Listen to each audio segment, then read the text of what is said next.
One of the things I love about Walt Disney World is just how much detail goes into everything, from the rides to the hotels, and how that detail itself can be packed with history. Today, I want to talk about the elephant in the room over at Disney's Boardwalk Resort. And I mean the literal elephant in the room. When you enter the lobby and walk over to the left, there's a small scale model of an elephant building. What is it, and why is it there? It was the beginning of the 1880s, and James Vincent de Paul Lafferty Jr. had a problem. Besides an unnecessarily long name, he also had a number of plots of land in an area south of Atlantic City that, at the time, was known as, well, South Atlantic City. Today, it's Margate, New Jersey. Lafferty was looking to sell that land, and since Atlantic City wasn't what it is today, he was facing issues in winning over the eyes of potential buyers. So he had an idea. Why not build something big and strange and novel? It would attract people who would want to see the novelty, increasing the value of the area, and it would potentially attract land buyers who would want to capitalize on that value rising. Lafferty would end up settling on an elephant. He would partner with architects William Free and Joseph Kirby in designing a 6-story tall elephant-shaped building called the Elephant Bazaar. Back then, the design credit for buildings like this wasn't tracked as closely. Kirby often gets the credit as architect, but other sources assert Free's involvement too. Who did what and how much isn't exactly clear.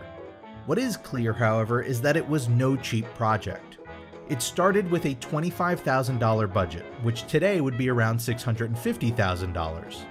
Like many projects, it would go over budget with a final tab of $38,000, or just shy of $1 million today. The Elephant Bazaar would open in 1881 and was considered a success. It drew in crowds who wanted to see the building and even helped with selling some of that land. It was alleged that Lafferty would take potential buyers up to the top of the elephant in the howdah, or that big tent on his back, to look at plots of land that were for sale from afar. Lafferty figured he was onto something, so he patented the idea of these giant animal-shaped buildings and decided that he wanted to build a second one. It would be bigger and better, and in New York City. The Elephantine Colossus in New York's Coney Island was over twice as high as the Elephant Bazaar, standing at 122 feet high and 150 feet long. It took over 250 men to build the structure, and at a cost that was advertised as over $250,000, which today would be over $7 million. Now, I don't know if that was the actual cost. That same advertising claimed that you could see Niagara Falls from the top, which was 300 miles away, so clearly they weren't afraid to flat out lie to sell the spectacle. Guests would enter the elephant through the back leg and went up a set of stairs, after which they could tour the 31 different areas of the elephant. They could also take a look outside through the 2 eyes, which were not just windows to the elephant's soul, but literal windows as well. Unfortunately for Lafferty, while the second elephant was bigger and better, the Colossus was not a financial success. Both the Elephant Bazaar and the Elephantine Colossus would go through various transformations over the years. They'd still be elephants, of course, but their interior purpose would change. The Colossus, for instance, was at one point a hotel before being converted into a brothel and then again into a boarding house. The Bazaar went through even more changes. Suffering from financial woes, Lafferty would eventually sell both his patent for the building as well as the Bazaar.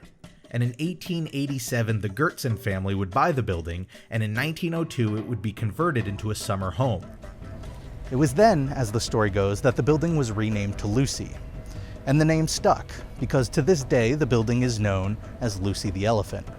Eventually, Lucy would be repurposed into a tavern in 1904, and then again into a general tourist amusement.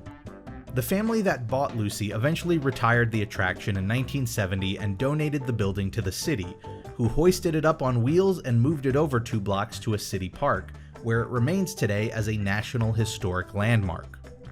Unfortunately, the Elephantine Colossus did not have a similar happy ending. The building, a financial flop, would slowly fall into a state of disrepair over the course of 11 years. Then, on September 27, 1896, like many wood-based amusement parks in that era, it would burn to the ground in a fire. Today, at Disney's Boardwalk Resort, the lobby is home to a scale model of Lucy the elephant. Lucy was only 15 minutes away from Atlantic City, and the Elephantine Colossus found a home in Coney Island.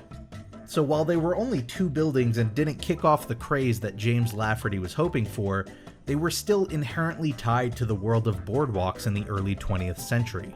And that's what I love about this place. Sure, they cover all of the major staples of the theme they choose, the lights, the storefronts, the boardwalk itself, but they also find these little corners of history that are worth representing. In this case, the elephant in the room.